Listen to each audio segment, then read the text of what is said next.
Underperforming and inconsistency. Being capable but not following through. Has that ever happened with you with ADHD? I can think of many examples where it has happened with me. And today, that is our topic at the Midlife ADHD group chat. I did a Google search for this particular symptom, wanted to see what it said. One thing that stuck out that I could immediately relate to was inconsistency and underperformance in ADHD are often referred to as consistent inconsistency. This occurs because ADHD is not a lack of capability, but rather a difficulty in regulating focus and motivation due to fluctuating dopamine and executive function. And I wrote, if only I had known. And I think that is an ongoing theme for all of us, especially those of us with late diagnosis especially. Because even though I have always said, since my mid-20s I knew that I had ADHD, I did not understand. I always say the same thing, not the half of it. I didn't understand 10% of it. I did not understand it. I thought my ADHD showed itself because I talked a lot. I literally thought that. Well, I talk a lot. I've always had a lot of energy. So I have ADHD, and literally I'd leave it at the door. That was it. I have found out so much about myself since getting diagnosed 2.5 years ago, for sure. I mean, I did a huge deep dive into ADHD, for sure. But even since, 3-4 weeks ago I started this channel, oh my goodness, I've learned so much just preparing. And I don't write a script, but I'm all over the place. I got to get my thoughts together a little bit or you guys will be like nodding off or have a big headache, one or the other. So anyway, I write bullet points, or this one I wrote more like a narrative, and I'm not going to read all of it, but I was brainstorming. This I thought of actually, I think this was like from 2 weeks ago I wrote this out. Underperforming inconsistency. So I feel like academically, I was an underperformer. I'm sorry, I always check my phone because one time I filmed and it didn't go through. I had not pressed it on. My phone is like my remote control for my camera. Anyway, here we are. It's on. I had, let's see, I always say the same thing, and I'm going to say this. Thank you, God. Both my parents, but my mother in particular, especially my mother. My mother went out of her way, I swear, to. She was a very progressive woman in a lot of ways and a very sensitive person. And I suspect she had ADHD, looking back. She's been gone. She's in heaven for the past 22 years. But she was always very sensitive raising the 5 of us. I have 4 siblings. And she never, ever termed my energy, my talkativeness in a bad way, ever, in a bad light. And my grades or my schoolwork, the message I always got from her was, you're so smart, Mo, but you wait till the last minute. That was it. It wasn't even like she used the words, you're unorganized. I started to use the word in my head, I'm unorganized. Oh, excuse me, I think I drooled. Whoops. I think I used the word unorganized in my head, maybe in my teens or certainly in my 20s. Why can't I be more organized? My best friend was, the class president, straight A's. My older sister, straight A's. And I could have gone a different path. I could have been very, very low self-esteem. And I'll be honest, I give my mother a lot of credit for that. She termed what I now know as ADHD symptoms. Back then we did not know this. I was brought up in the 60s and 70s. People weren't talking about ADHD back then. She termed them like in a positive way. Mo's so funny. Mo is a great storyteller. Mo is a born entertainer. Look at how much energy she has. Oh my God. And she is right. I mean, I was out there 24/7 outside. I played with the boys tag football. I played with the boys kickball. Then I'd run on my best friend who lived across the street. She, my sister, and I would play Barbie's dolls and Dawn dolls and all that. And I did. And, the mind could go. I could be playing pretend play with the Barbie dolls, and then I'd run and play a kickball game with the boys. And I was always very active. And my mom just really couched it in really positive terms, and I am very grateful for that. I learned a lot from my mom and how to mother, and I'm told by my 25-year-old I did a great job. I hope I did, because I feel like, and again, my mom was certainly not a perfect human being, and I am certainly not a perfect human being. But I always got the message she loved being a mom, and she loved me. So, what else could a kid ask for, really? But I was hard on myself in this way, not really in high school, to be honest with you, but I went right. So basically, just real quick, I don't know why I write notes. I don't even look at them. Last minute Sally, I was, I'd be the one, I'm given a book report to read. I go to the library right away, get the book out of the library, and if it was a subject I liked, I'd be up reading it in 1 or 2 days, under the covers at night, reading the book. Because if I liked it, I would hyperfocus. Of course, again, back in the 60s and 70s, I did not know anything about ADHD. But now looking back, it was definitely hyperfocus. I love to read. I was an avid reader. So I would do that. But then when it came time to write the report, it would be the night before. So I could have read the book 2 or 3 weeks ago, but the night before is when I'm running to write the book report. At 9 at night on a Sunday night, of course, when I should be going to bed. And my mom would be like, "No, she'd get annoyed with me. No, you have to go to bed. You can't be writing these reports so late." So yeah, that's kind of like how I was. I was like that in junior high and high school. And I got okay grades, I got C's.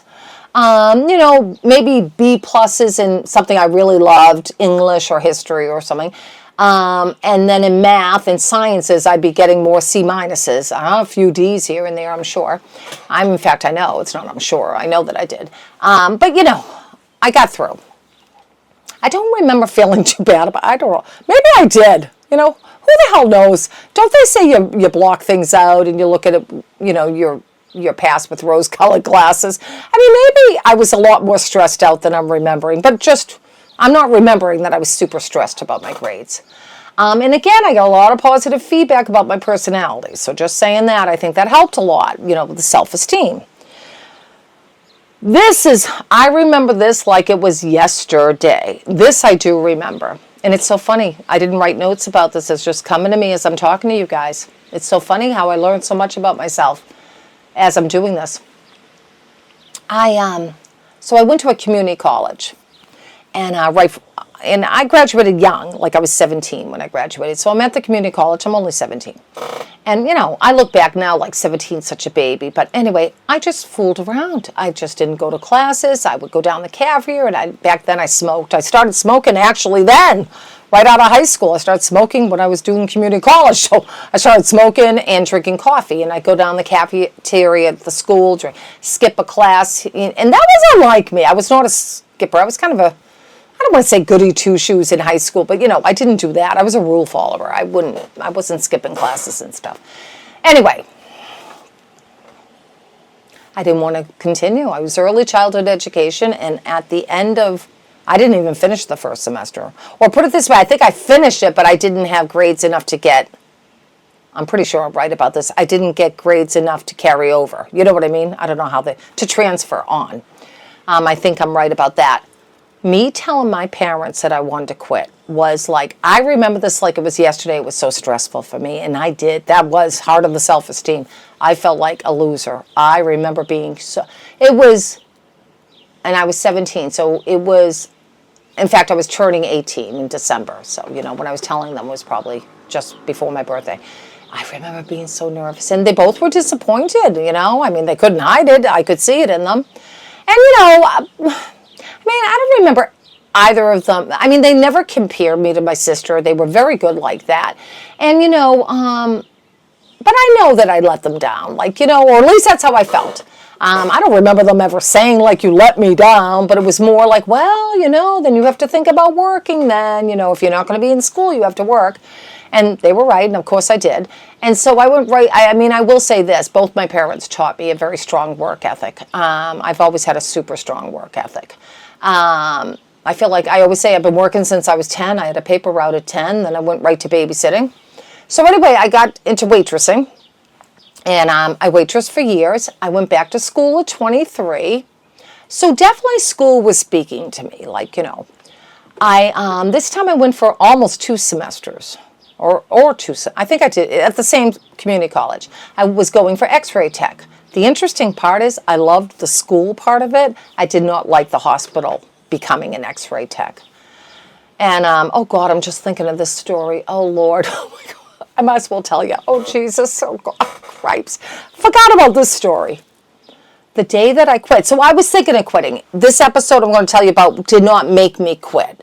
I was thinking about quitting. I was hearing from my supervisor, you know, it's great that you're friendly, but these people are getting x-rays. You can't be chit-chatting with them. You know, it's really like an assembly line. I mean, I don't think she used the word, but that's how I took it. Like, you know, move them in, move them out, move them in, move them out. And I was like, yeah, this isn't my kind of thing. Like, I want to be more caring to the patients. And, you know, of course, I was talking and sympathizing with their aches and pains and whatever had happened to them, what their diagnoses were and all that. And so, yeah, I was a little too verbose and talkative, I think, for that kind of a job. But I will say this. So I was thinking of quitting, but this is the final straw. I mean, I don't know if they do this now, but I feel like back then they just threw you into things. I had oh Lord, help me. You know, this is my training, and I'm like 6 months into the course. I had to give a man a barium enema. Are you freaking kidding me? I'm 23. I'm horrified. Jesus, a poor guy too. And of course, I've got like somebody next to me, an x-ray, an x-ray tech or the supervisor or whomever. It's not like they're just letting a student do this. But I mean, I was doing it. Oh yeah, I'm not going to go into detail for everybody, but that was the end of that. I went home and I was like, yeah, I'm sorry. I'm just quitting this. This is not my thing. Actually, I was living out at the time. And I was like, yeah, this is not my thing. No, thank you. Not doing this. No, I love the school. The good thing that came out of that, it is kind of funny now that I look back, you know, the day that I finally cemented my decision to get out of there. But the good thing that came out of that was I discovered I love school. I just took a shine to it. I was really good in my English class in particular. And my professor, he asked me to be his teacher's assistant. He loved my essays. He gave me a lot of positive feedback. You know, he encouraged me to stay in school because he said, you know, you have a gift for it. And I got a lot of positive feedback about college and my intelligence. And, you know, I mean, I never felt like I was dumb. But I felt like I'm probably not a great student. And I think I was able to differentiate that too. You know what I mean? Because believe me, I ended up getting my master's degree, and I know a lot of people, you know, I'm just saying, you can get your master's and not be particularly smart. I think there's just a lot of different levels. I don't judge anyone's intelligence on how high a degree they have, if that makes sense. But he made me feel, so I think I kind of thought like that back then too. I was always a pretty independent thinker, to be honest, and always had a super curious mind. So I don't think I felt stupid, to be honest. And my mother really, especially my mother, she went out of her way to make, well, I can only speak for myself, not for my siblings, but I feel like she did this for all of us, to make us feel really good about ourselves. She was very sensitive to that, and I'm very grateful for that. You know, really, you know, that's super important. And I feel like I was gifted that, and I've always been very appreciative of that. Well, anyway, through a series of relationship issues and some, you know, different, you know, trauma with a small t type of things, traumatic things, that I will get into when we talk about relationships and different, you know, being impulsive and ADHD and how that shows up in relationships. Got lots to say about that. I ended up moving back home at 24. And so this last college thing was at 23. So at 24, I moved back home. And I decided I'm going to college the following year. So I apply. I go to a university, you know, 4-year university. Living at home with my parents. Waitressing. Saving up money, waitressing. I paid for college all myself. And I went and I stayed with it. And so And that helped me in so many different ways. So my first year was theater arts, which I love, but realized pretty quickly I wasn't going to make a living off of this. And so I'd always wanted, I used to say as a teenager, well, when I grow up, maybe I'll be an actress or maybe I'll be a social worker. Honest to God, that's what I used to say. So I ended up going into psych. Love psychology. Oh, good God, did I love psychology. Anyway, I loved it. Love. I was understanding myself. I was understanding those around me. It was awesome. It was like my second nature. I loved it. So anyway, I did excellent. I had a very high GPA. And again, I did move back home, but I'm supporting myself. I am paying for my own college. I go 4 years. I get my bachelor's degree. I took a year off, and I applied for graduate school and got grad. So by the time I got a master's in social work. So by the time I think I was 30, I really can't remember, 32, 31, 32, if I'm doing my math right, when I got my graduate degree. So anyway, I guess basically why I thought of this is the underperforming and the inconsistency and being capable but not following through. And I don't know what the trick was. I mean, if I had to look at this through an ADHD lens, what I would kind of guess is because I enjoyed psychology, sociology, and philosophy so much, and in college is different. You can take most of the courses, obviously, of your major. I minored in philosophy. And, so almost all of my courses were fascinating to me. And don't forget, we didn't have the internet or anything. I'm relying on books. Fascinating to me. So I was a great student. And I could hyperfocus. I'd waitress till 11 o'clock. I'd come home and I'd write a paper out, shoot a paper out, like spend an hour and a half, 2 hours writing out a paper. And I could do this. And I just had tons of energy, And that was my ADHD. And I think it released a lot of dopamine for me because it was such a hyper focus and so interesting. And, it was so fascinating. And I could say a lot especially about undergrad, because I think I just grew so much as a person. And I went to a public university, a private college for my master's, but a public university, which was amazing. Amazing. It changed my life, I think, in many, many ways. And I just met so many different people from different walks of life, and I just grew as a person and just, had a lot of self-esteem, and, it was great. It was an amazing experience. I'm so grateful for it. And I think it really changed the course of my life in many ways. But anyway, so basically when I was reading about underperforming inconsistency, I wanted to make a quick video about that. And, I'm curious, and actually I wrote on and on and on, but that'll be for another time. My goodness, I wrote a lot about this. But yeah, so, I used to feel like definitely I was an underperformer in junior high and high school, for sure. And my early 20s. And then when I hit 25, I found my niche, and bam. Thank God for that. I'm very grateful. So if anyone can relate to this, if something comes up for you, wow, yeah, I used to be really underperforming, or right now I am. I know that I can do more than I'm doing. But, my ADHD symptoms get in the way. And, half the battle with anything, I think, is understanding ourselves.